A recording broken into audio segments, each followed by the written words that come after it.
les chrétiens modernes ont délibérément abandonné la pratique des ablutions qui précèdent la prière, lavage du visage, des bras, des pieds, et humidification des cheveux, mais cet acte demeure une obligation.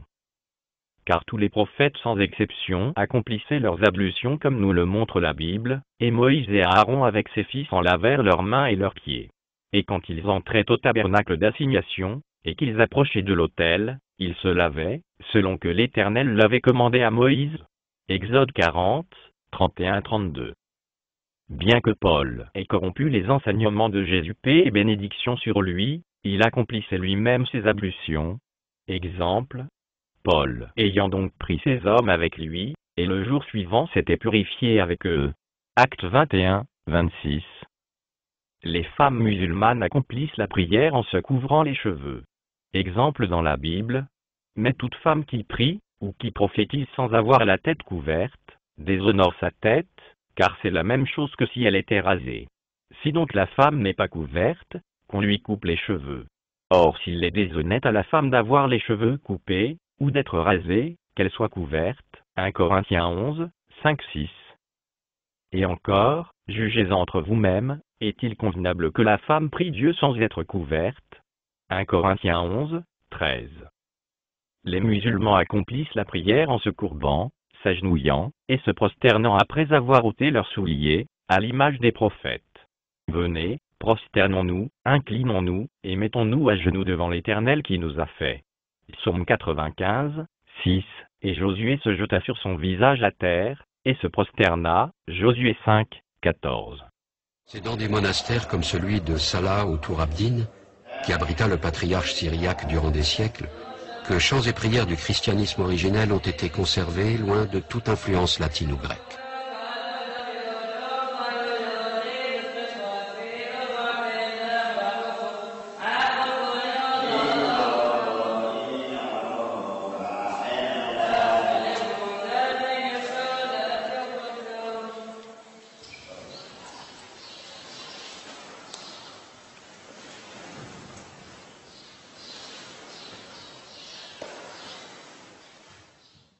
Et Dieu dit, n'approche point d'ici, déchausse tes souliers de tes pieds, car le lieu où tu es arrêté est une terre sainte.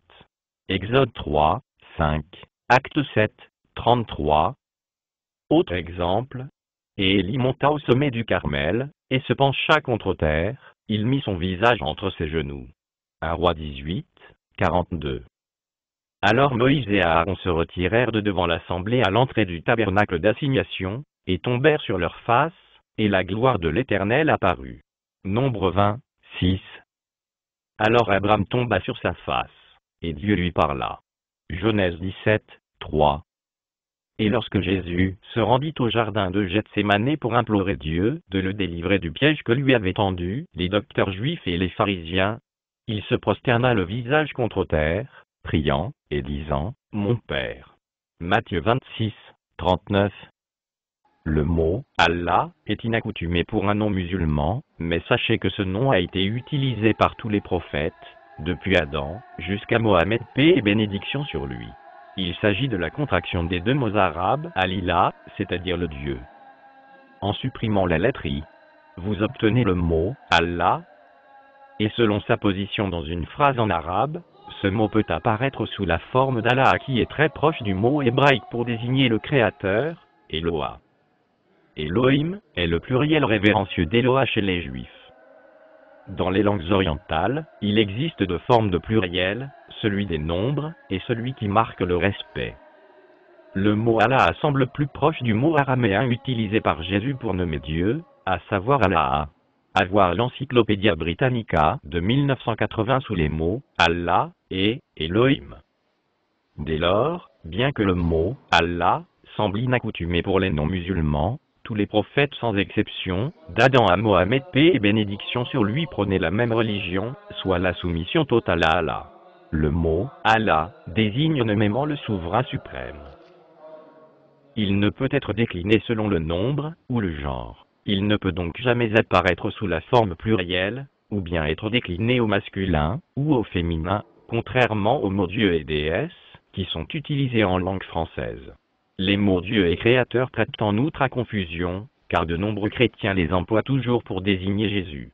Le mot « Allah » ne constitue pas l'unique singularité qui caractérise les musulmans, mais également la manière dont ils l'adorent en accomplissant leurs ablutions, en se courbant, s'agenouillant et se prosternant. Contrairement au judaïsme et au christianisme, le mot islam a été choisi par Allah, le Créateur lui-même, comme nous le dit le Coran dans la sourate 5, verset 3. Aujourd'hui j'ai parachevé pour vous votre religion, et accompli sur vous mon bienfait.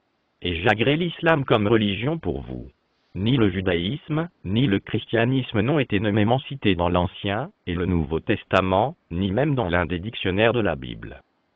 Aucun prophète israélite n'a jamais mentionné le mot judaïsme, et Jésus n'a jamais prétendu instaurer le christianisme sur terre, et ne s'est jamais identifié en tant que chrétien. Nous pouvons interpréter la Bible, et corriger les erreurs qui se sont glissées dans les croyances, juives et chrétiennes, grâce au texte coranique. Ce livre constitue la dernière révélation divine, et n'a jamais souffert d'aucune altération ou corruption. Allah exalté et glorifié a lui-même préservé ce texte de toute corruption, c'est le livre au sujet duquel il n'y a aucun doute. Sourate 2, verset 2. En vérité c'est nous qui avons fait descendre le Coran, et c'est nous qui en sommes gardiens. Sourate 15, verset 9.